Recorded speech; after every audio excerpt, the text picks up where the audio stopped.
Looking at our world from a theological perspective. This is the Theology Central Podcast, making theology central. Good evening, everyone. It is Monday, August the 15th, 2022. It is currently 8:54 p.m. Central Time, and I'm coming to you live from Abilene, Texas. Now, I need you to find a Bible. I don't know if you have one nearby. I don't know if you have one on your phone, on a tablet, but I need you to open a Bible that has a table of contents. I need you to find a Bible that has the table of contents. And I mean it. I need you to actually pick up a Bible and open up the table of contents. Look, I see some of you, you're just ignoring me. I need you to pick up a Bible and look at the table of contents. All right? If you can't look at if you don't have a Bible with the table of contents, just do a Google search for books in the Bible and it'll give you a list. Okay, there you go. I need you to find the 66 books that are in our Bibles. Okay, not the Catholic Apocrypha, but the 66 books that we would say is in the non-Catholic Bible. There, does that work for you? Does that help at all? I need you to have a list of those books. Okay, please participate. Now, as you look at your table of contents, you'll see a number of books here. You have a book, Zephaniah, Obadiah, Micah, Joel, Hosea, Ezekiel, Judges, Deuteronomy, Leviticus, Ezra, Nehemiah, Job, Ecclesiastes, Song of Solomon. You have all of these books. We could go to the New Testament. You have 1 John. You have Hebrews. That's an important one. 1 Thessalonians. Oh, that's an important one for what we're going to be talking about. 1 Corinthians, 2 Corinthians, Galatians, Ephesians. You just see all of these books that are listed. And what I want you to realize is that when you look at those books, when you look at that list, each one of those books, they are actually a portal. They are a portal that you can step into, and it transports you to a completely different place and time. See, we see them as books. We open them up and we turn the page and we see words and we reach in, grab those words, rip them out, and we use them for whatever we want, however we want. We interpret them, we apply them, we use them to speak for or against other people. We use them maybe to either excuse or condemn ourselves. We use the words to excuse or condemn other people. We just open the book, we see words, and we just jump in and grab those words. In fact, you know that. So it doesn't matter if you're reading Genesis, Exodus, Leviticus, Numbers. When you read those books, you just open it up and you immediately read the words and you just start dealing with the words. You start trying to apply them. You start trying to interpret them. You just immediately go to the words. And you know that's what you do. You know because that's what we all do. We have a tendency just to jump directly into the words and we start doing whatever we want. Every day, all across the world, either on podcast or radio or in print, there are daily devotionals, right? I got one right here. I got two right here. I got the Stand Firm, God's Challenge for Today's Man, the fall 2022 issue of the Lifeway devotional, right? And I just bought this. I'm waiting to use it. It starts in September, but if I just open it up, the very first one for September the 1st, Leviticus 5, 1 through 5. So on that day, I'm going to read Leviticus 5, 1 through 5. And then immediately read what they have here in the devotional. Guess what? They don't give me any information. They just focus on the words. I have right here the feature, a daily Bible study guide.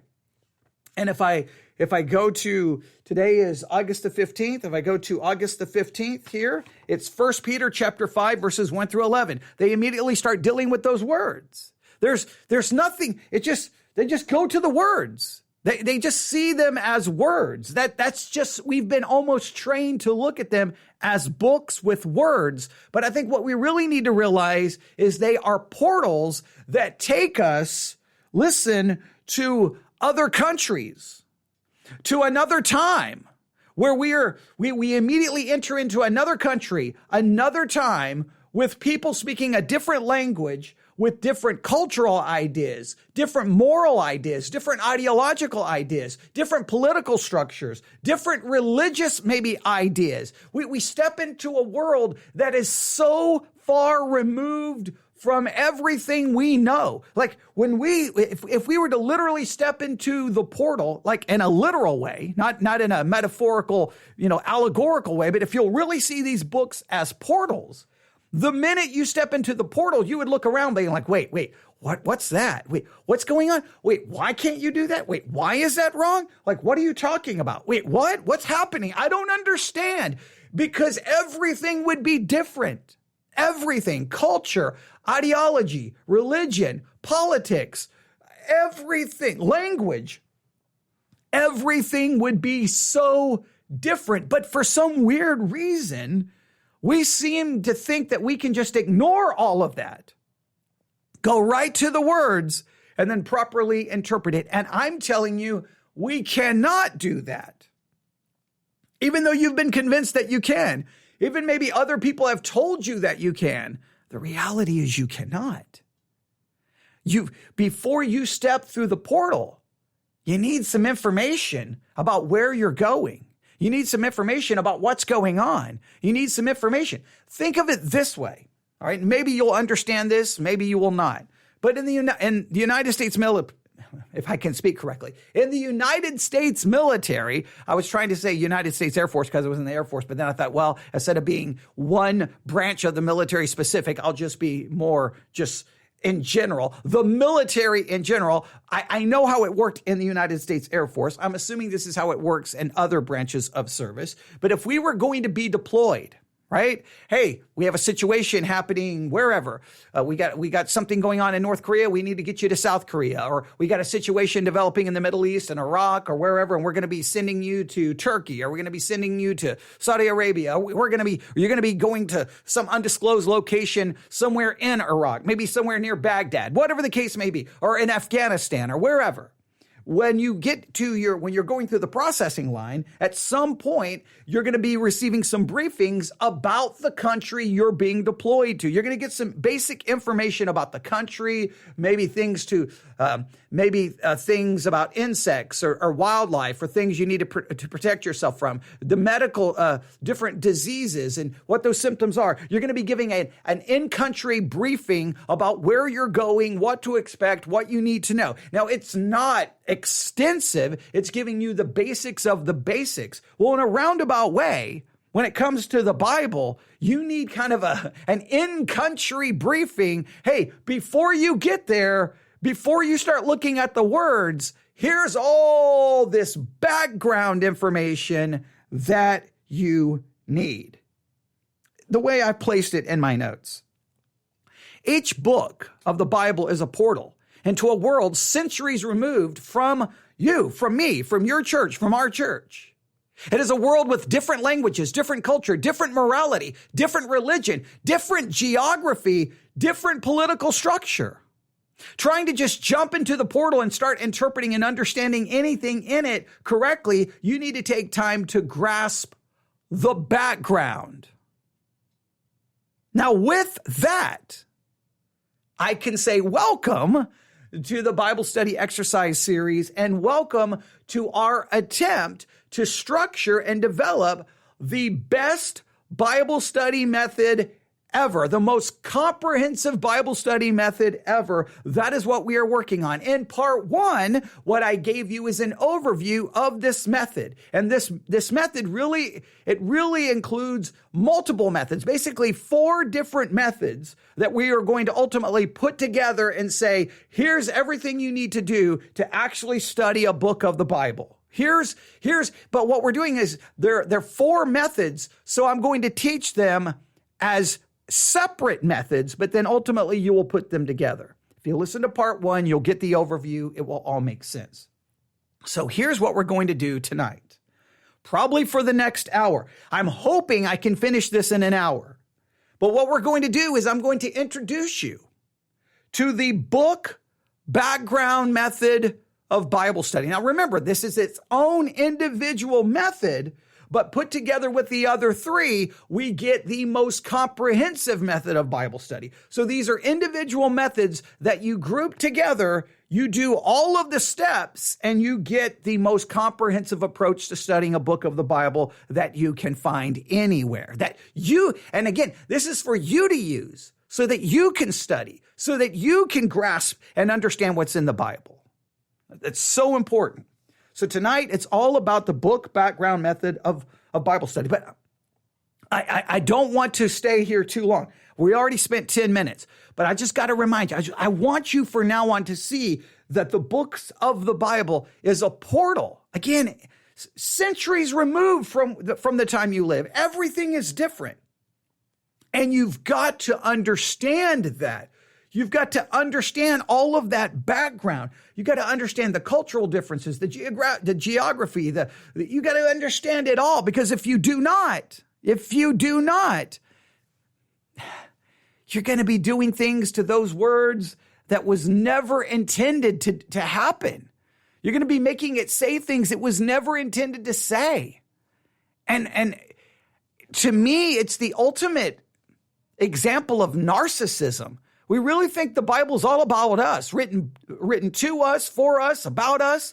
It's so disrespectful to the original authors. It's so disrespectful to the original audience. We're like, forget all of you. This is about me. This is about my life. This is about my hopes and dreams and my purposes. And it's about me. Instead of going, whoa, wait. This was written by someone to a specific people in a specific time. We obliterate that over and even though we may give it lip service, like so many times if you go to a church that does verse by verse, at the very beginning of their study, if they're going to go verse by verse to a book, they will give you at least one sermon that gives you a basic overview of the book. But what's absolutely mind-blowing sometimes is by the time you get into week 3, week 4, week 5, week 6 of your series, they've almost completely forgotten all of that background information, and they start making every passage about you, making it practical, making it applicable, making it relevant. And it's like, no, we are forgetting this. Now, I'm not saying every single church does that, but I've just seen some that do a great job with the overview, a great job given the history and the background. And then it's just almost magically forgotten later on. I will argue all day. People do this constantly with the book of Hebrews. How can you study the background of the book of Hebrews and not realize that so much of our interpreting the book of Hebrews is completely wrong? The background completely changes the way you have to interpret the book of Hebrews. It's written 66, 67 AD, right before the temple's about to be destroyed and Judaism is about to be wiped off the face of the earth. It's being written to Jews, basically telling them, if you cling to your Judaism, you're not going to have a sacrifice for sins. You're not going to have salvation. It's not so much about soteriologically losing salvation. It's clearly about the historical situation that a Jew was about to be in because their entire religious system was about to be wiped off the face of the earth. So they not only needed something else, they needed something better. And that's kind of what the book does. But so many times people then get into those warning passages and start telling, no, you can't lose your sight. They immediately start looking at it from a soteriological perspective, arguing about whether you can lose your salvation, and they forget the historical background. Even though they may have actually given the historical background when they introduced the book. It's like, why do we so constantly disconnect the words from all of this other information? It's a portal, and we need the briefing, per se, before we enter in. So the book background method is going to help you figure out how to do this. And this becomes step 1 in this comprehensive method of Bible study that we're trying to put together. This is the first thing you do. You open the Bible, you come to the book that you're going to study, and the first thing you say, this is a portal. And before I step into it, before I enter in trying to figure out what's going on, I need all of the background I can have before I enter into the book. How do I gather that background information? What steps do I take? Well, I'm here to help you. You need the book background method of Bible study. It is designed to help you understand the background so that you can properly understand the contents of the book. Here's the general rule. If you don't understand the background of the book, you cannot properly understand the contents of the book. Now, I told you to look at the table of contents. I would challenge you to do this. Nobody ever does, but I always challenge people to do this. Grab a notebook. Look, start with the book of Genesis. Give me all the historical background about the book of Genesis. Go. Exodus, Leviticus, Numbers, Deuteronomy. How many of the books of the 66 could you even write down one paragraph of significant background information that gives you a good head start in trying to interpret the book? This is literally the way it should work. If someone wants to start arguing with you about how to interpret a verse of the book, before you engage in that argument, you should ask them, can you give me the background, like the historical background to the book? And if they can't, let me state it again. You cannot properly interpret the contents of the book until you properly understand the background of the book. That would stop so much argument and so much disagreement in the body of Christ if everyone was basically, it was mandatory. You can't offer an interpretation until you can demonstrate you properly understand the background, because you cannot properly interpret if you don't properly understand the background. It would fix so much within the church. It really would, but nobody's going to ever make that a requirement. Nobody's ever going to care. Nobody's ever going to follow through, but it is important. All right. Now, why should we study backgrounds? I think I've already made it very clear, but I'll just read here. In order to get the full impact of what a biblical writer is saying, it is necessary to transport ourselves back into the time in which he lived. Since we are centuries removed from biblical times, we must try to see their word through their eyes, feel what they felt, and then understand what they wrote and why did they write it. One of the primary rules of interpretation states, this is very important, this is a primary rule of biblical interpretation. This is a primary rule of biblical interpretation. Here we go. The Bible was written in the midst of history. It can only be understood in light of that history. The Bible was written in the midst of history. It can only be understood in light of that history. You cannot interpret the Bible correctly if you ignore the influence of the times in which it was written. Serious biblical students will always want to know the geographical, historical, cultural, political, and religious backgrounds of the passage of the book they are studying. Furthermore, before we can understand the way we are to apply the passage to us today, we must be first sure how it was applied during the times it was first written. So many times when people want to apply a passage, you have to stop them and go, how was it originally applied? What was the original application? Well, I don't know. Well, then stop trying to apply it today. We got to figure out the original interpretation, the original application. We got to understand the history. It was written in the midst of history. We have to understand that history if we're going to properly interpret it in the present. All right?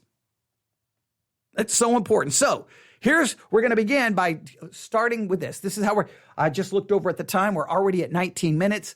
Oh, we got a lot to do. Here we go. First, I'm going to give you the tools that you're going to need. This Bible study method absolutely demands, it absolutely requires reference tools.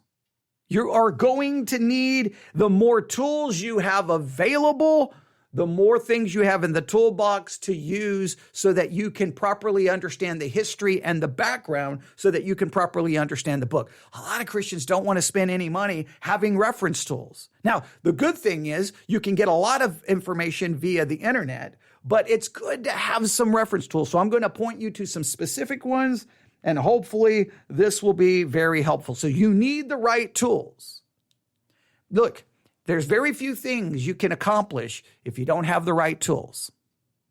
You don't have the right kind of screwdriver. I don't know anything about tools, but I hear screwdrivers, hammers, I don't know, whatever things you need. I just know you've got to have the right tools, okay, before you can accomplish what you need to accomplish, right? You need them. So let's start with just the basics. You absolutely have to have at least a minimum of 2 Bible dictionaries. I would argue you need 3. You need 3 completely different Bible dictionaries. And the reason I always emphasize this is because you can have, if you listen to the teaching of Victory Baptist Church, if you listen to the teaching of our church, you hear this happen. For those who don't know, we have Bible dictionaries in pretty much every pew. And I constantly, in the middle of a sermon, say, okay, everyone grab their Bible dictionary. Let's look this up. Well, we have at least 1 or 2 people in the church who have their own separate Bible dictionaries. And you'll hear me saying, what does yours say? Okay, wait, what does that say? And guess what we'll find? We'll get different dates or different information. So you want 2 or 3, you want 3 Bible dictionaries so you can see, is there agreement on this information or is there disagreement? If there's disagreement, then that means I probably cannot be dogmatic. If there's 100% agreement, that gives me a greater chance of being dogmatic about something. You need 3 Bible dictionaries. You need 3 Bible dictionaries. You just have to have 3. I'm sorry. You have to have 3 Bible dictionaries. All right. Number 1, you need probably 2 Bible handbooks, 3 dictionaries, 2 Bible handbooks, 2 Bible handbooks.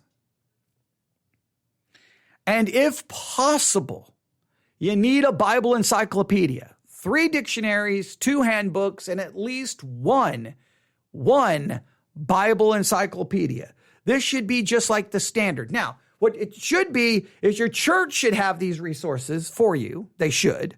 I don't know. Churches would rather, I guess, have a place for coffee and donuts instead of a good resource library for their. Some churches want a bookstore where people can buy books, which is just ridiculous. Put the books in a library that anyone can use at any time. All right. So now now sometimes this does happen because it's happened at our church. We've had plenty of dictionaries, we've had encyclopedias, we've had handbooks, and then they all disappear and we never see them again. I don't care. To me, take whatever, don't ever bring it back. I don't care if you leave the church. I don't care. As long as you're using the book, I don't care. Someone breaks in and takes all the books. I don't care as long as they use them. But you need to make sure people have dictionaries. You need to make sure people, if they can, have access to a good encyclopedia and good Bible handbooks. I probably need to buy some more Bible handbooks for our church now that I'm thinking about it, because we had some really nice ones and I think they all disappeared. But you need those. 3 dictionaries, 2 handbooks, 1 encyclopedia. These are just basic tools. If you can't do background study without the tools. All right. Now, I'm just going to give you the name of some other books that I suggest. Most of these books are easily purchased at Amazon.com. There's like 1 or 2 that is out of print. Probably can find it on eBay. All right. I'm going to go through these quickly. I know this is going to slow everything down, but once we get to the actual method, I think it will go relatively quick. As long as I can get through this by the 30-minute mark, I think I've got a good 30 minutes then to finish everything else. Are you ready? I'm going to go through these quickly. If you need to send you the list, email me at newsif@yahoo.com, newsif@yahoo.com. If you're a member of the Theology Central Book Club on Amazon, well, I've added most of all of these books to the book club list. And to join, you go to theologycentral.net, look for the tab that says book club. You join the book club. It's absolutely free. You don't have to buy anything. But anytime I'm going to talk about a book, I add it there so it's easy for people to find. All right. So here are the books. So I hope you're ready to write quickly. All right. I'm going to give you a second if you need anything to grab something to write with. Here we go. First book number 1, Archaeology and Bible History. Archaeology and Bible History by Joseph Free and Howard Voss. Archaeology and Bible History. Archaeology and Bible History by Joseph Free and Howard Voss. That's published by Zondervan. Archaeology and Bible History. Archaeology and Bible History. I think that one is super easy to find. The next one is not so easy to find. That was the Bible. No, archaeology in the Bible. All right. Okay. Now, the second one, this is where it gets confusing. The first one, archaeology in the Bible. Archaeology and Bible history. All right, if I can say it correctly. Archaeology and Bible history by Joseph Free and Howard Voss from Zondervan. Archaeology and Bible history. The second one is the Bible and archaeology. So the first one is archaeology and Bible history. The second one is the Bible and archaeology. I think I was calling it archaeology and the Bible, but it's archaeology and Bible history. That's the first one. The second one is the Bible and archaeology by J.A. Thompson. By J.A. Thompson. And that's from Erdman's. The Bible and archaeology by J.A. Thompson. So the first one is Archaeology and Bible History by Joseph Free and Howard Voss. The second one is The Bible and Archaeology by J.A. Thompson, Erdman's. The third one is Everyday Life in Bible Times by the National Geographic Society. However, I think that book is now completely out of print. Everyday Life in Biblical Times. So I have a kind of a replacement. You can probably find it on eBay. Everyday Life in Bible Times by the National Geographic Society. But I found something else from the National Geographic Society that I think will work. This one is called Archaeology of the Bible, the Greatest Discoveries from Genesis to the Roman Era. Archaeology of the Bible, the Greatest Discoveries from Genesis to the Roman Era. It's a hardcover. It does cost $30. However, you can find used copies for $12. Archaeology of the Bible, the Greatest Discoveries from Genesis to the Roman Era from National Geographic. Now, please note, this is not written from a Christian perspective. This is almost this is coming at more from a secular perspective, but even from a secular perspective, they acknowledge some of the discoveries, some of the archaeological discoveries that give us insight about the biblical times. Now, they may use some of these things to maybe try to explain something away. I just think it's an interesting thing to have something from a kind of a different perspective. Archaeology of the Bible, the Greatest Discoveries from Genesis to the Roman Era, and that's from National Geographic. And again, you can get it for like $12 used copy. That's 352 pages. All right. So let's go through these again. You have 3 Bible dictionaries, 1 Bible encyclopedia, 2 Bible handbooks. You want, if you can find a copy of Archaeology and Bible History by Joseph Free and Howard Voss. Second, The Bible and Archaeology by J.A. Thompson. Third, Everyday Life in Bible Times by the National Geographic Society. However, that one is probably out of print. So I've given you a replacement. Archaeology of the Bible, the Greatest Discoveries from Genesis to the Roman Era from National Geographic. All right. Next, if I can get back to my notes. Next, a Great People of the Bible and How They Lived. Great People of the Bible and How They Lived. That one I think is possibly out of print, but you probably should be able to get it for relatively cheap. Probably eBay or somewhere. Great People of the Bible and How They Lived. Next, Harper's Encyclopedia of Bible Life. Harper's Encyclopedia of Bible Life. You should be able to find that on Amazon, and it should be easy to find. Harper's Encyclopedia of Bible Life. Next, the Oxford History of the Biblical World. The Oxford History of the Biblical World. All right? The Oxford History of the Biblical World. Next, the Wycliffe Historical Geography of Bible Lands. The Wycliffe if I can read this correctly, the Wycliffe Historical Geography of Bible Lands. The Wycliffe Historical Geography of Bible Lands. Wow, that's a mouthful. The Wycliffe Historical Geography of Bible Lands. Wycliffe is Wycliffe. Wycliffe Historical Geography of Bible Lands. That one may be a little hard to find. But those are all books that will help you start digging in to the archaeology, archaeological discoveries, biblical times, the lands, the geography. It will give you some things. And so I will give you just one more, because I know this one is easily available and it's very famous. Rowe's Book of Biblical Charts, Maps, and Timelines. The Rowe's Book of Bible Charts, Maps, and Timelines. All right, you can get it for $22 or you can buy it for used copies for $12. This is the 10th anniversary edition of Rowe's Book of Bible Charts, Maps, and Timelines. It features over 200 Bible charts, maps, and timelines, and includes more pages, 6 extra topics, updated information, and a bonus 24, I don't know the measurement there, a fold out on Jesus' family tree. It is the #1 Bible reference book, and it celebrates its 10th anniversary. It's a 230-page edition. And I think you definitely want a copy of that. Rowe's Book of Bible Charts, Maps, and Timelines.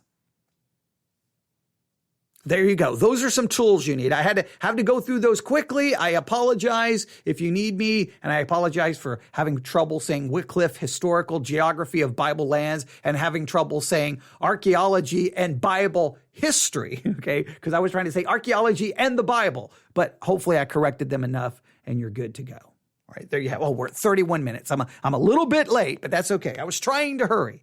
Those are all books. Try to grab some of those, even if you can't grab all of them. The main thing you need, though, is 3 Bible dictionaries, 2 Bible handbooks, and 1 encyclopedia. If you can't get the encyclopedia, then do this. If you can't find an encyclopedia, 3 dictionaries and 3 handbooks. Do that. If you can't find the encyclopedia, 3 handbooks, 3 Bible dictionaries. And if you don't know which handbook to get, let me know. All right. Okay. Okay. Someone said they got the list. Awesome. All right. Someone got the list. That's good. Thank you so very, very, very, very much. Now, I know we're at 32 minutes. Time. All right.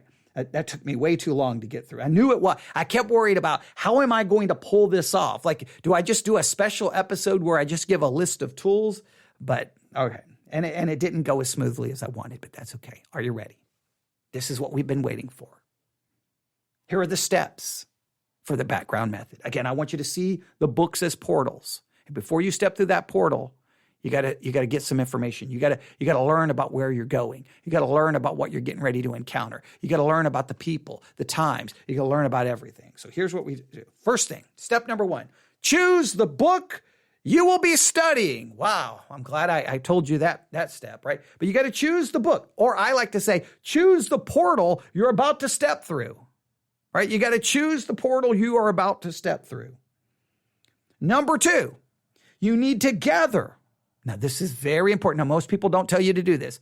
You need to gather and list all of the tools you will be using in your study. Here's the reason why.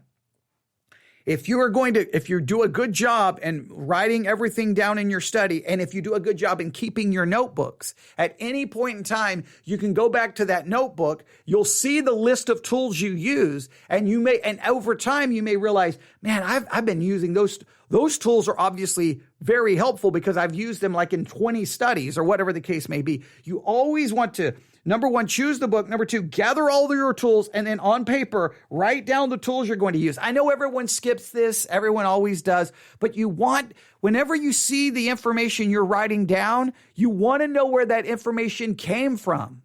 And what I would say, any information you write down, you can create, like you can list your tools, right?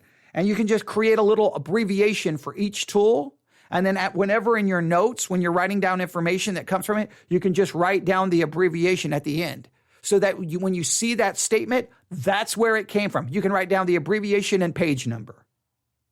So you know the book, so that you in a sense you're giving you're in a sense you have your footnotes, you have your bibliography of all the sources that you have used.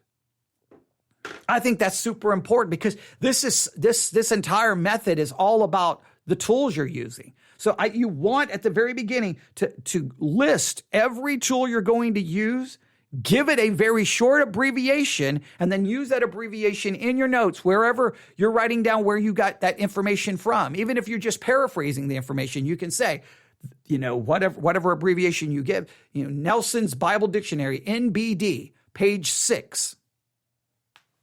And we use the Nelson's Illustrated Bible Dictionary. So NIBD, the Nelson's Illustrated Bible Dictionary. I don't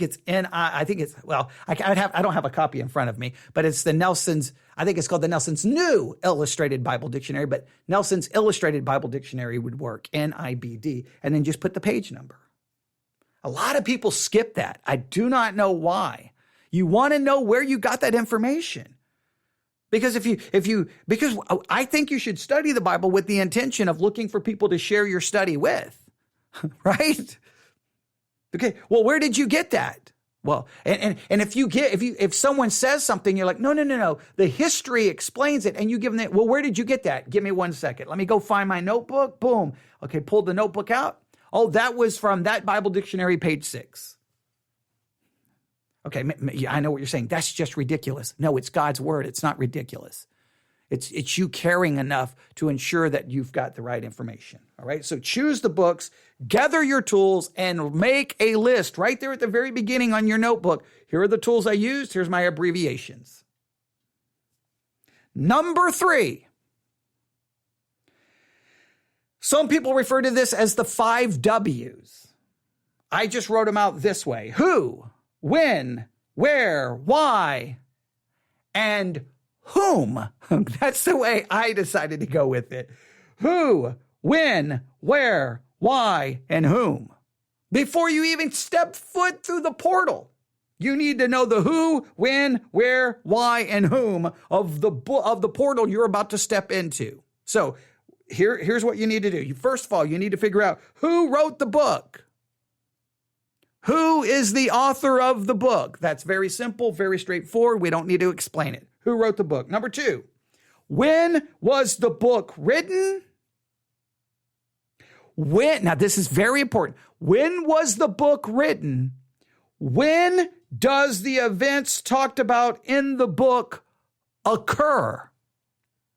When, for example, Moses, if we believe in the Mosaic authorship of Genesis, well, Moses wrote it obviously way after the events. So the dating of the book is not the same date as when the events were occurring. So when it comes to the when was the book written? When does the events talked about in the book occur? The dating of the writing does not always match the dating of the events. Especially if you're in a prophetic, like sometimes you'll have the book was written at this point in time, but that destruction of whatever didn't happen for another 40 or 50 years. That's very, very important. So who wrote the book? When was the book written? When does the events talked about in the book occur? This is going to be very important later on. And in a roundabout way, if you do it right there, if you figure that out right then, you help yourself later on in the study. Who wrote the book? When was the book written? When does the events talked about in the book occur? I just put 2 different whens right there. I could have probably found a different way to be clever, but that's okay. Who wrote the book? When? When was it written? When did the events occur? Next, where was the book written? Where was the book written? Now, sometimes we know, sometimes we do not know. Sometimes it's significant. Sometimes it may not be significant, but you want to know, where was the book written? Right? And when you write out where the book was written, give as much information. If you have the city, do you know the region? Do you know the country? Do you know the empire? Like, as much detail as you can have. This book was written in this city, which was located in this country and under this empire, whatever the case may be. And this can be very important when you're talking, especially in the Old Testament, major or minor prophets. Wait, the prophet wrote it where and who? Well, we can add more to it, but knowing, because you got the division of the kingdom, northern and southern kingdom, sometimes that can be significant of where it was written. But okay, so who wrote the book? When was the book written? When did the events talked about occur? Where was the book written? Why was the book written? You need to try to make it as simple as possible. Here why was the book written? And this is where you need all those Bible handbooks and those Bible dictionaries. Does everyone agree in the purpose for why the book was written? This can have profound impact on how you interpret the book. For example, 1 John.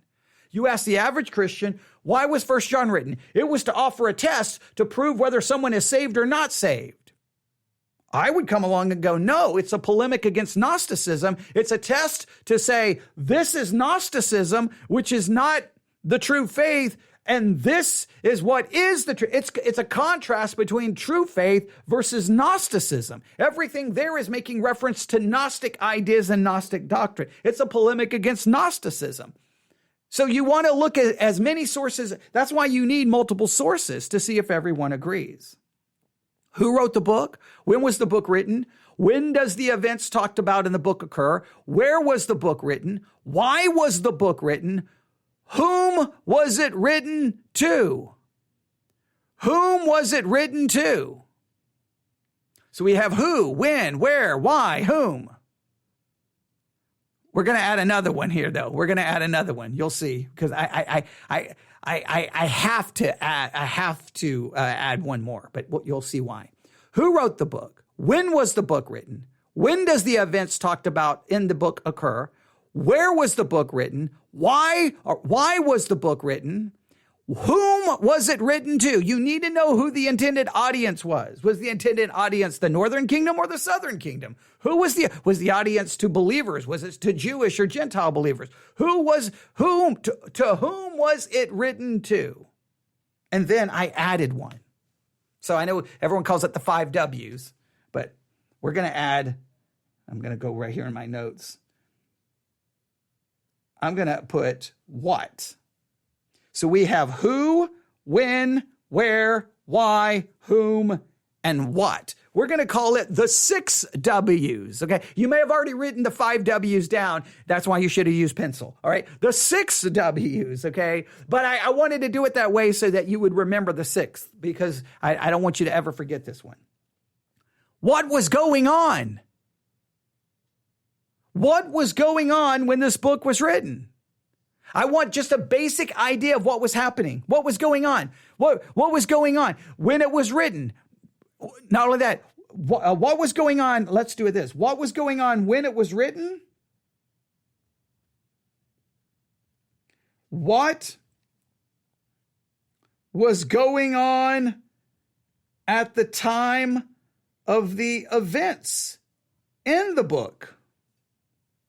I know I'm turning away from the microphone because I'm typing it out on my iPad. What was going on when it was written? What was going on at the time of the events of the book? What do I mean by that? When I say what was going on, just a basic idea. You don't have, now you're going to be basically doing this 2 times, but you need like, what was going on politically? What was going on culturally? Just a brief, in the Bible dictionaries, they almost always offer just some little glimpse into what was happening at the time. Oh, this was happening. This country was gaining power. This is as brief as it can be. Don't go extensive here. Just while you're looking at the dictionary, figuring out the who, the when, the where, the why, the whom, you're going to see the what in some way, shape, or form. You're going to see a little bit that are going to give you, well, this was happening, or this was going on, or it was a time of political upheaval, or there was a time of war, or there was a famine happening in the country at the time, or this temple was being built. They'll give you something that'll give you about kind of what was going on. What was going on when it was written? What was happening? What was going on during the events of the book? Anything you see, no matter how small it is, you can put it here. This is not to be, you start trying to seek out every what. I'm just wanting, this is like basic here. You don't do anything extra to find this. You don't go trying to find it. You don't try to go search it out. This is just what you stumble upon. All right. The who, when, where, why, whom, and what is not to be extensive. It's to give you the basic information. This is like the basic briefings we would get in the military before we were sent somewhere, especially usually for us, it was medical information. Here are the current, issues. These are the current, medical problems, whatever the case may be. So, here's the diseases that are very, running rampant in this particular region, just some basic information. You're just getting the basics. All right. So number 1, choose. Number 2, gather and list your tools. Number 3, we're going to call it the 6 W's. Who, when, where, why, whom, and what. Now, number 3. Now these, I'm not going to be able to give all the details here, but I'm going to give you enough that you can figure out. This is what I want you to do. You research the geography of the book. This is what I want you to see. Whenever you look at, I don't care if it's Leviticus, Exodus, I don't care. You're just basically trying to figure this out. What location does most of the book focus on, or where do most of the events occur? I want you to just try to figure out where is this happening? Where is most of this occurring? Now, you may find that there's lots of different geographical locations mentioned in the book, and that may give you a lot of different geography to look up. But I just want you to try to summarize, where does the bulk of this happen? Now, you may end up with 4 different areas. You may we've got Egypt, we've got Canaan, we've got here, but I don't think in most cases you're going to be overwhelmed. Just try to figure out where most. And you say, well, how do I find this? Sometimes it's just you got the book and you just start skimming through it, looking for locations, looking for any geographical reference. And all you have to do is you're skimming the book, just start writing down the geographical references. Mount Sinai, where's that? Egypt, okay, we got that, okay, where they're in the wilderness of what? The Red Sea, okay, where's that? You just start writing them down. Now, it should not take you long when you start looking up some of these locations to go, oh, all of this takes place within 400 miles. Okay, this is the area, this is the region. You just start looking, trying to figure out where does most of these events in the book occur? Where's the general location? You're not trying to find every specific thing. General location. All right, general location. Right? Basically, this is the question you're asking. What is the effect of the geography on what I'm studying? You just want to determine the basic location. And then as you're thinking about the book, you just want to be asking yourself, okay, what is significant about anything? Is Mount Sinai significant? Well, some pretty significant events occur there. Don't you agree? Where did Abraham try to offer up Isaac? Whenever you have a significant event happening in a geographical location, you may want to then look at something about the geographical location, trying to go, is there something significant about this geographical region? Is there something significant about this geographical location? What can I know? And this is not about you trying to find, please hear me, this is a background.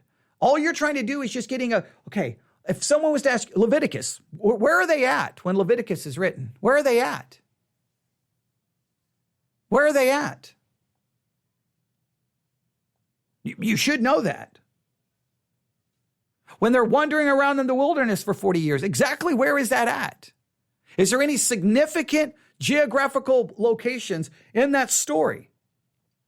All you're trying to do is find the major, just the basic concept, and then ask yourself, all you're trying to answer is, what is significant about this geography and how does it impact what I am studying? If you conclude, they went a lot of places, but I don't see how any of this really impacts what I'm studying, it's perfectly okay to skip it. But at least have a working knowledge that you can say, no, they were here. No, they were here. No, they were right there. Just a basic idea.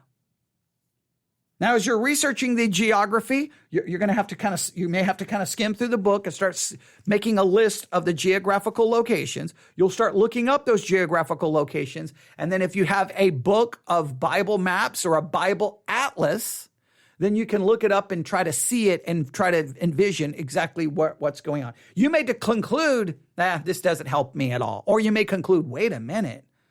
Wait, that was happening right there? Like, where was Job? Now, when you start, if you start reading Job, you're going to find out Job takes place somewhat close to the time of Abraham.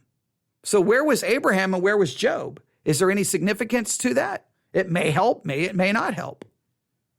Right? So research the geography of the book. Just go through the book, try to determine the basic geographical location where everything is occurring. Be asking the question, what is the effect of the surrounding geography on what I am studying? If you know as you kind of skim through the book, wait, what's going? Wait, they're on what mountain? Wait, what's how? If it seems that the text emphasizes the location, then you always want to know the location. But you start. Now, typically, a lot of times the Bible dictionary, again, or the Bible handbook is going to hint at something maybe about the geography.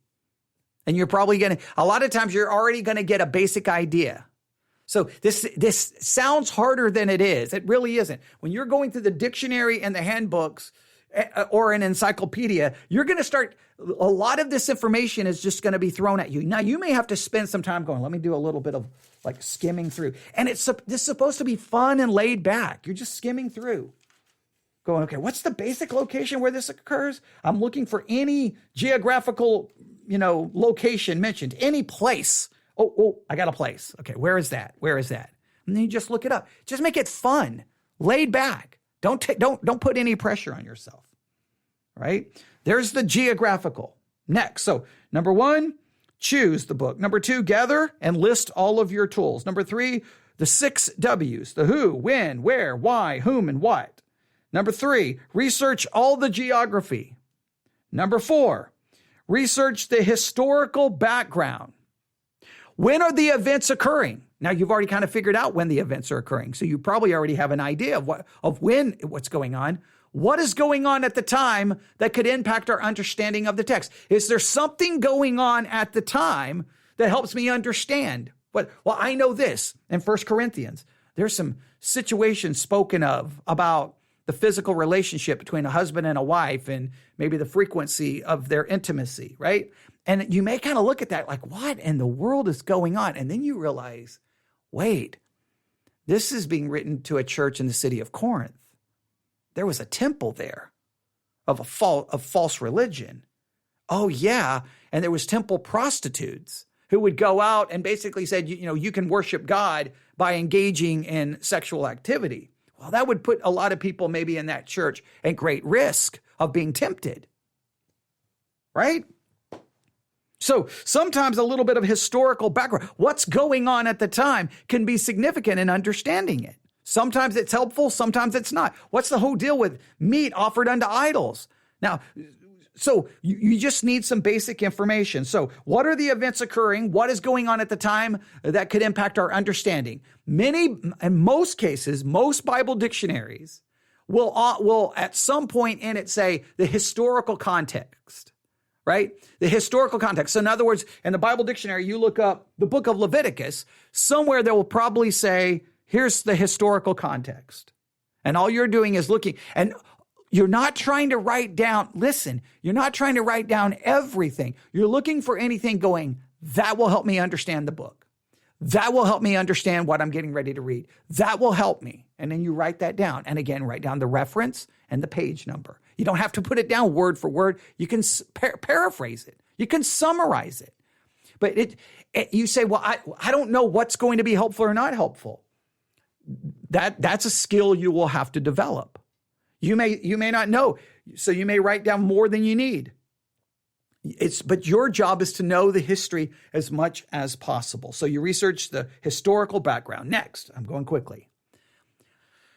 This one is often overlooked. You have to research the religious background. What is going on religiously at the time that the events are occurring? What is going on religiously? What is happening? What's the dominant religion? What's the dominant gods? What's the dominant idols?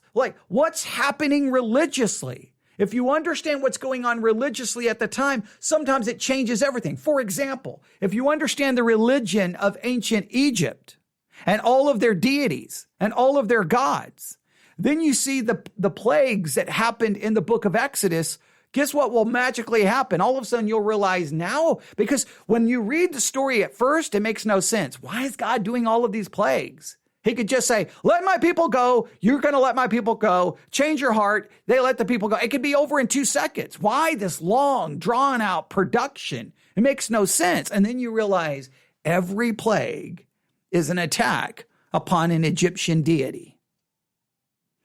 God used the plagues to demonstrate that he was the true God and destroyed all of their false gods. It was actually God versus the gods of the Egyptians. So you need to research the religious background, anything you can find. You say, well, what can I look for? Well, one, you can just skim through the book sometimes and look for anything that would relate to any religious practices, idols, gods, or anything like that. Again, sometimes the Bible dictionary will give you a hint of what was happening at the time religiously. What was going on at the time? What was the religion of that time period? Sometimes you're going to know, you already know. Now this is very important. Sometimes you know the events. You know the timing of the events. Remember, I told you to figure out when the events of the book is occurring. So maybe you say it's 1000 BC to 1500 BC. Well, you can kind of look at world religions in around 1000 BC. You may get a list of different things, and then you can go, well, is that relevant to that area? Wow. I didn't even know that religion existed. There was a religious principle. Does that show up in the book anywhere? Is that why these things are happening? Understand everything about the religious background. What major religious issues were going on at the time? How does it impact the understanding of the text? That all you care about is, does this information help me understand the text better? All right, so let's go through these again. The 6 W's: who, when, where, why, whom, what. Research geography, research historical background, research religious background, and then research the political background. Much of what happened in Israel in the Old Testament and in the Roman world of Jesus, Paul and the apostles, is related to the political environment of the times. There were kings, emperors, rulers, and other powers governed the people of the time. Israel, for example, spent much of its history under foreign rule and even in exile. Other times, they were basically under some type of a theocratic monarchy. Sometimes they were under a theocracy. No, understand the political power structure of the book. Who are the political powers at the time? What was going on? All right. Egypt, Philistia, Assyria, Babylon, Persia, Greece, and Rome all played a major part in the Bible. What were these nations like? How did they, and we can go on and on. Just you want to know everything about whenever you see a nation, how was that nation structured? Sometimes all you have to do, like if they mention a nation, Babylon, just look up Babylon in a Bible dictionary and dun, dun, da, da. They're probably going to tell you a little bit about its political structure. What was the political structure? Right? Political structure. Next, research the cultural background. Anything you can find about the cultural background, anything in the book of the people, anything about their cultural ideals, their practices, anything you can learn. Now, sometimes some of these, sometimes you're going to be like, I can't find anything. Don't worry about it. Move on. Move on. You're not going to step into the portal. Listen to me. With all the information. This is very, very, very important. You're trying to get the most basic summary. Don't worry. Do not. Now, for some of you, this is going to drive you crazy. You're going to be like, I can't find this information. And you're going to try to find it. No. You don't. This Bible study method is not to take up all of your time. This is to just be, you just want to get a basic working knowledge that helps you have the background information so that you're better prepared to step into the portal. But listen to me. Once we get into the text, if you come across something, now you may go, wait a minute. Okay, that name's a geographical location. I need to go. You may have to go back and then use part of the background method to fill in that information later on in your study of the book. Wait a minute, that mentions a king, or that mentions, wait, what's going on? What is that rule? All of a sudden you may, wait, that's mentioning something religious. Then you may have to stop in the middle of as we move forward in this Bible study method, you may have to go back and revert back to the book background using your resources to fill in that information. But the initial book background is not to become so bogged down. Do not allow that to happen. What your job is I just need the most basic information that will give me some insight that when I step into this portal, I'm not completely confused and lost. And it helps me understand what's going on in the context where it was occurring. All right? Then we got the last one. So here we go. Choose the book. Gather and list all of your tools. The 6 W's: who, when, where, why, whom, what. Who wrote, okay. Number 3, research the geography. Number 4, research the historical background. Number 5, research the religious background. Number 6, the political background. Number 7, the cultural background. Now, again, if you can't find something, you do not turn this into 18 hours trying to find it. Do not. Okay? Because you're going to be working on these books. What you miss, you're going to be confronted with later on. All right? Number 8, you simply summarize your research. You summarize your research. And you summarize your research by answering these 2 questions. After you've got all your information, you just sit back and here's the 2 questions. How does this background information help me understand better what I'm studying? You just simply try to go, how does any of this information better help me understand this book? And number 2, what influence did any of these factors have on the subject that I am studying? How did any of this information or these factors have on the subject or book I'm studying? I know this information. How does this impact the book? How does this impact it? So number 1, how does this background information help me understand what I'm saying? How does this help me understand? And number 2, how does this, what influence does any of these factors that you learned have on the subject or the book? For example, when you figure out that you're studying Hebrews and you realize, wait a minute, the temple's about to be destroyed, Judaism is about to be wiped off the face of the earth. Wait, how does this influence any of the factors have on the subject of the book? Well, all of that influences everything, because that tells me that this is a warning about the removal of Judaism. It's not a soteriological argument about whether salvation is eternal or secure. We're missing the point. If it's a polemic against Gnosticism in 1 John, that changes everything. So, number 1, how does the background information help me understand better what I'm studying? Number 2, what influence did any of those factors or these factors have on the subject or book that I am studying? Now please note, you can change those questions. I just want you to, basically what I want you to do is just answer 2 questions. I just want you to the way you're going to summarize your information is basically trying to come up with what 2 questions does this information help me answer? If you can come up with your own 2 questions.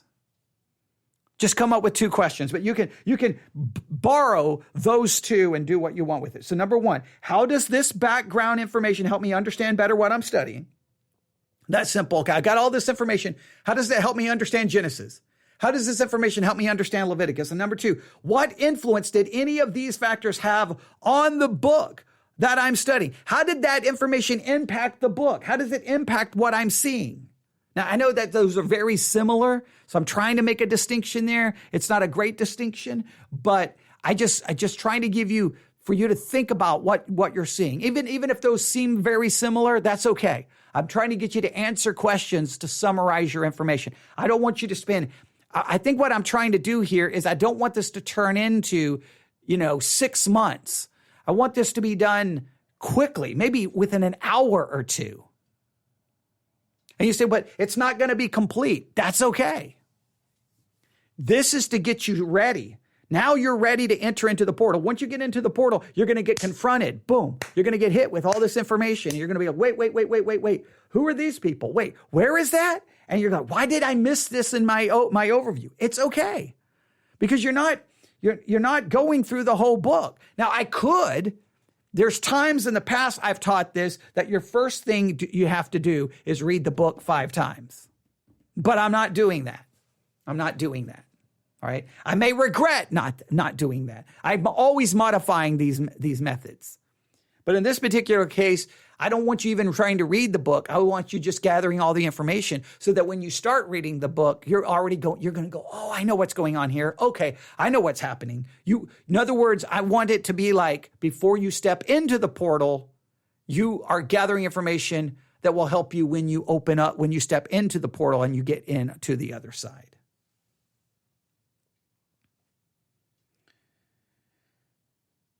There you go. Now,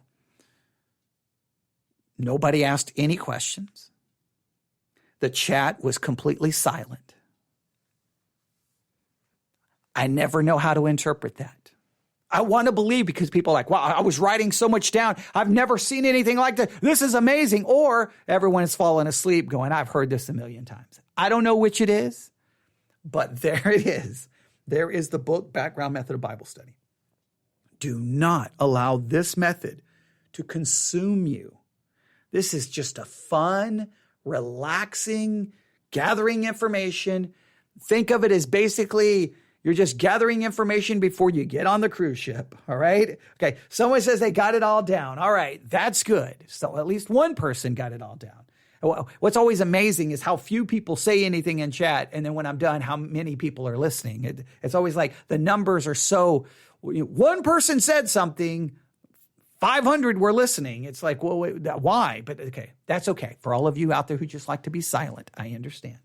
But if you need help, email me, newsif@yahoo.com. I guess the main takeaway I want you to have from this is you're gathering background information. It's like gathering all the information before you get on the cruise ship. So then when you get to your first excursion or you get to your first destination, you got a basic idea of where you're going, what you're going to do, so that you're better prepared to enjoy yourself.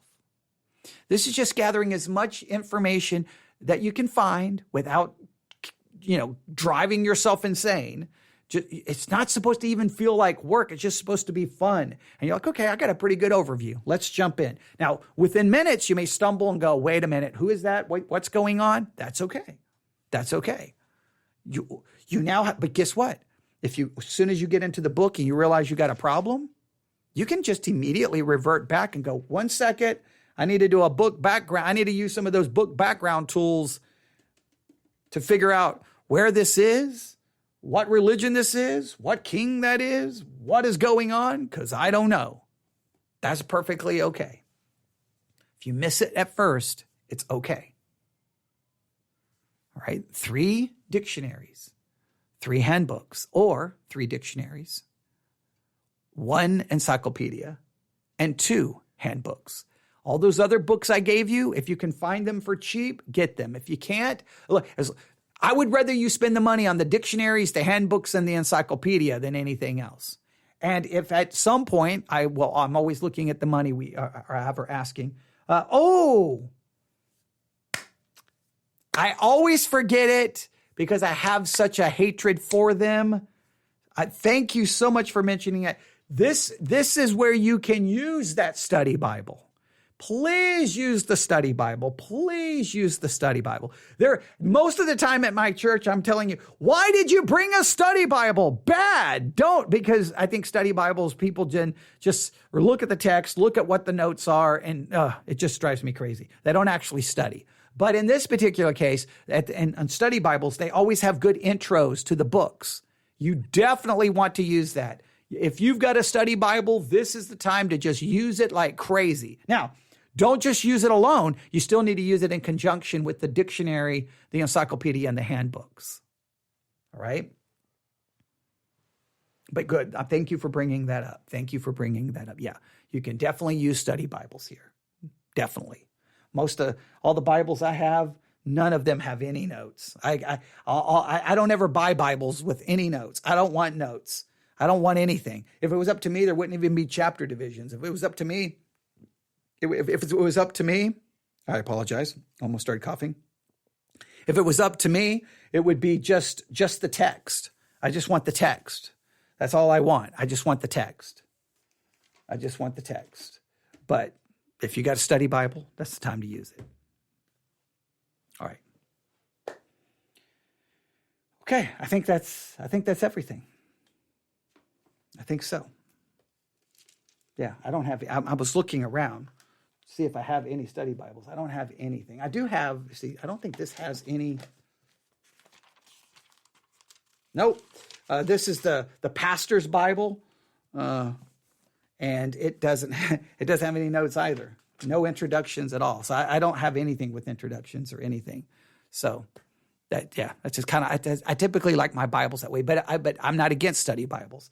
I just typically keep them on the shelf and use them as a reference tool, not as my reading Bible, studying Bible. I study the text, and then I use my reference tools. In this particular case, before you get to the text, you're studying the reference tools so that you're better prepared to enter into the text, if that makes sense. All right. Email me, newsif@yahoo.com, newsif@yahoo.com, newsif@yahoo.com. We will, hopefully tomorrow, we'll move on to the next method, and we're going to put these 4 together. You're going to have a very comprehensive method of Bible study. This one is the easy one. They go downhill from here, okay? This one is the simple one. This is the fun one. The book background is a fun Friday night. All right, everyone, let's go to the living room, pop some popcorn. Okay, everybody got a notebook? All right, let's go tonight. And then you put all the names of the books of the Bible in a bowl, right? And you have someone, you shake it all up. You have someone in the family just reach in and go, all right, tonight we're in Amos. Okay, go. Let's start. All right, everyone grab reference tools. Let's go. And then one person is the note taker, right? And everyone's looking up information. Okay, what did you find? Oh, I think this is interesting. And then you just have fun for 2 or 3 hours, and you just make it a fun family event, and it's just fun. This is the most non-stressful, easy one to do. And you say, well, what if we don't get everything? It's okay. It's okay. You're just trying to get ready to step into the portal, right? And then you have these tools to revert back to. I know I'm basically repeating myself now. I know. I apologize. All right. We'll stop. Email me, newsif@yahoo.com. If you have any questions, email me. Thank you for listening. Everyone have a great night. God bless.